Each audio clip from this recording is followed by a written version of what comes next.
right?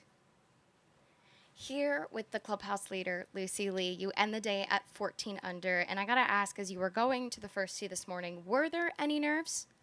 Yeah, I mean, I was probably a little nervous. It wasn't anything crazy, but I haven't felt nervous in a long time. So definitely, I was a little nervous on the first hole.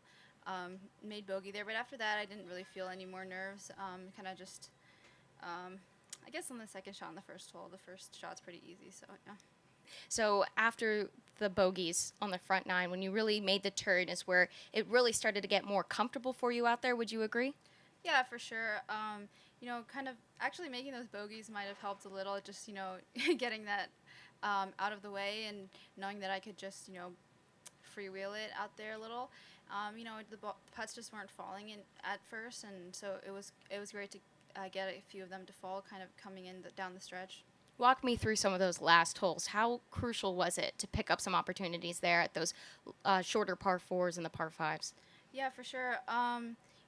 Birdieing 10, that was a good one. And then I think the birdie on 14, the par 3, was huge because I just missed like a really short putt the hole before.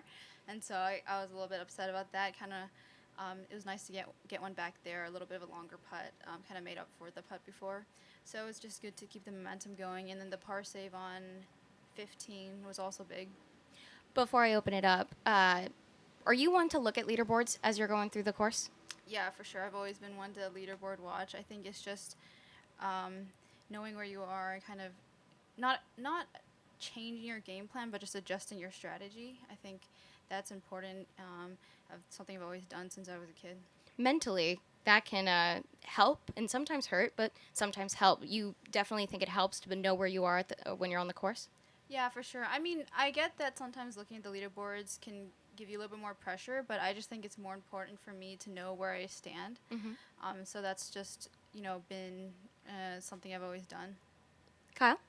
How important was today kind of proving to yourself that you can do this? I mean, you never had a 36-hole lead. You bogey some holes and fall back, and then you come back, and now you're the leader going into Sunday. Yeah, for sure.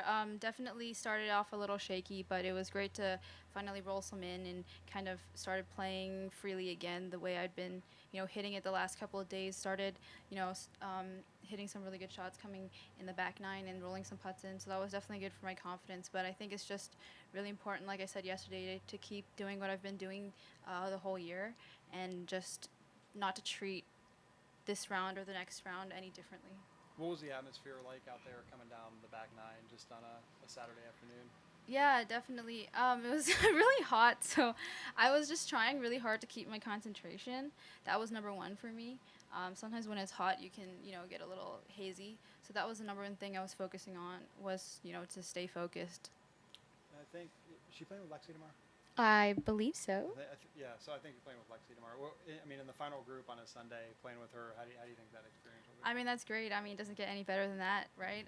Hopefully it'll be a good turnout and a good final round. Have you guys played together before? I haven't I don't think I've played with her in a tournament round before. I played with her in some practice rounds. I did play practice round with her when I was 11 at the Open, and she outdrove me by like 60 yards. And she probably still outdrives me by 20 yards, so yeah. I mean, you were both kind of like child phenoms. I mean, do you know each other well, or what's your guys' relationship? Not really. I haven't spent that much time on the LPGA, so I haven't really gotten to know her that well. She's quite a bit older than me, but it's definitely someone that kind of went through the same things as me, so it's definitely cool to see. And just on that note, is she somebody that you kind of looked up to or wanted to emulate? Because, I mean, honestly, she set every youngest record ever, and then you broke all of those records that she set. So is she somebody that you really wanted to be like?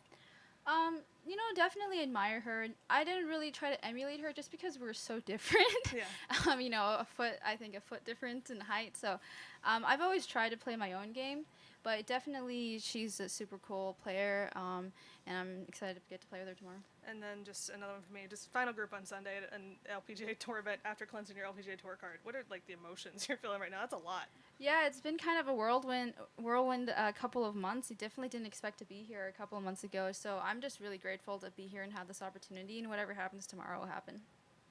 David? You've obviously won on the Upland Tour and have held leads before. You now have held the lead here for 36 holes now. Is there a difference in kind of emotions, your mindset, how you carry yourself between when you held leads at Epson and now here? Well, for me, try to keep it as similar as possible. Obviously, out here there's cameras and fans, so definitely there's at least a little bit of a different feel. But for me, it's just trying to kind of emulate, the same feeling of, not putting too much pressure on myself and just playing each shot as they come. All right, that'll do it for me. Lucy, thank you so much. Thank you.